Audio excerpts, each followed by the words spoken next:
Okay, no one can ever say that Khan never challenged himself. This is page 101. We're still in Leviticus. We're just going to read one page a day. I think we're going to do that for 3 months. 3 months, just one page a day. Okay. When someone has a boil on their skin and it heals, and in the place where the boil was, a white swelling or reddish white spot appears, they must present themselves to the priest. The priest is to examine it, and if it appears to be more than skin deep and the hair in it has turned white, the priest shall pronounce them unclean. It is a defiling skin disease that has broken out where the boil was. But if, when the priest examines it, there is no white hair in it, and it is not more than skin deep and has faded, then the priest is to isolate them for 7 days. If it is spreading in the skin, the priest shall pronounce them unclean. It is a defiling disease. But if the spot is unchanged and has not spread, it is only a scar from the boil, and the priest shall pronounce them clean. When someone has a burn on their skin and a reddish white or white spot appears in the raw flesh of the burn, the priest is to examine the spot. And if the hair in it has turned white, and it appears to be more than skin deep, it is a defiling disease that has broken out in the burn. The priest shall pronounce them unclean.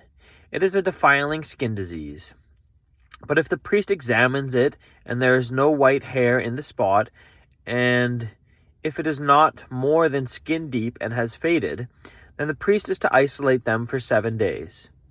On the 7th day, the priest is to examine them, and if it is spreading in the skin, the priest shall pronounce them unclean.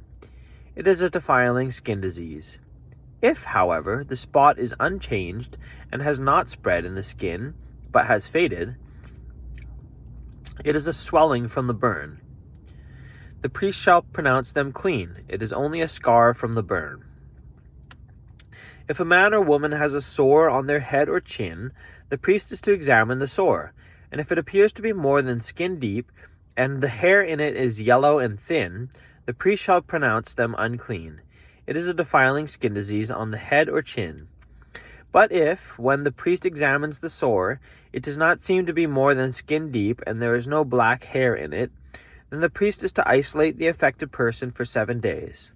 On the 7th day, the priest is to examine the sore, and if it has not spread and there is no yellow hair in it, and it does not appear to be more than skin deep, then the man or woman must shave themselves, except for the affected area, and the priest is to keep them isolated another 7 days. On the 7th day, the priest is to examine the sore, and if it has not spread in the skin and appears to be no more than skin deep, the priest shall pronounce the man or woman clean. They must wash their clothes, and they will be clean.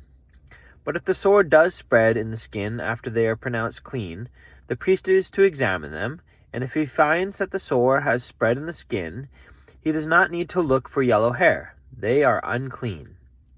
If, however, the sore is unchanged so far as the priest can see, and if black hair has grown in it, the affected person is healed. They are clean, and the priest shall pronounce them clean. When a man or woman has white spots on the skin, the priest is to examine them, and if the spots are dull white, it is a harmless rash that has broken out on the skin. They are clean. A man who has lost his hair and is bald is clean. If he has lost his hair from the front of his scalp and has a bald forehead, he is clean. But if he has a reddish white sore on his bald head or forehead, it is a defiling disease breaking out on his head or forehead. The priest is to examine him, and if the swollen sore on his head or forehead is reddish white, like a defiling skin disease, the man is diseased and is unclean. The priest shall pronounce him unclean because of the sore on his head. Anyone with such a defiling disease must wear torn clothes, let their hair be unkempt, cover the lower part of their face, and cry out, "Unclean, unclean." As long as they have the disease, they remain unclean. They must live alone. They must live outside the camp. Regulations about defiling molds.